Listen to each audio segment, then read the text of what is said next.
ক্রেতা সুরক্ষা মেলা শুরু বর্ধমানে। দক্ষিণবঙ্গের মধ্যে বর্ধমানে এই প্রথম ক্রেতা সুরক্ষা মেলা শুরু হয়। চলবে 3 দিন ব্যাপী এই মেলা 29শে নভেম্বর থেকে 1 ডিসেম্বর পর্যন্ত। এই মেলায় মোট স্টল রয়েছে 7টি।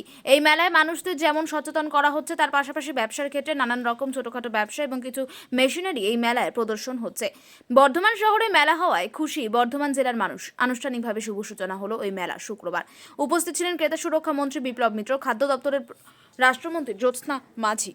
এরপর উপস্থিত ছিলেন মন্ত্রী শ্রীকান্ত মাহাতো, মন্ত্রী স্বপন দেবনাথ, জেলাশাসক আয়েশা রানী, জেলা পুলিশ সুপার সায়ক দাস সহ অন্যান্যরা।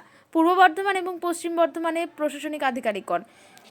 ক্রেতা সুরক্ষা দপ্তরের মন্ত্রী জানান, যেভাবে বিভিন্ন সময় অনলাইন থেকে শুরু হয়ে অন্যান্য বড় বড় হোটেল বা রেস্টুরেন্টে দুর্নীতি হচ্ছে খাবার নিয়ে, সেই সব রুখতে হবে এবং তাদের বিরুদ্ধে যদি কেউ অভিযোগ করে প্রশাসনিক আইনগত কড়া ব্যবস্থা নেওয়া হবে।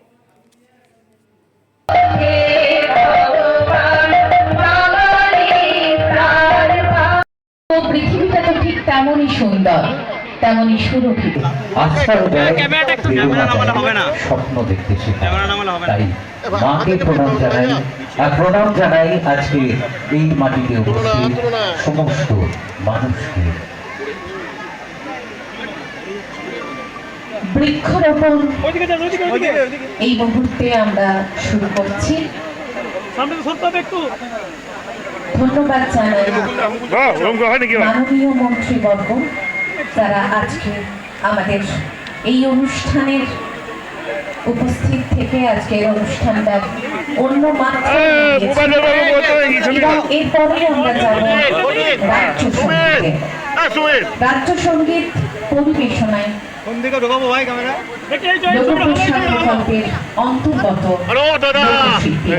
রাজ্য সঙ্গীত পরিবেশনায় শ্রী কাজল শীল, শ্রীমতী রীমা মণ্ডল, সোমা ভট্টাচার্য, শ্রীমতী দেবপ্রিয় চক্রবর্তী, শ্রীমতী মণিদীপা মজুমদার, শ্রীমতী অমৃতা ভট্টাচার্য, শ্রীমতী ঈশিকা রায় নেতৃত্বে শ্রী কাজল শীল। আপনারা দয়া করে উঠে দাঁড়িয়ে রাজ্য সঙ্গীতের মর্যাদা রক্ষা করুন।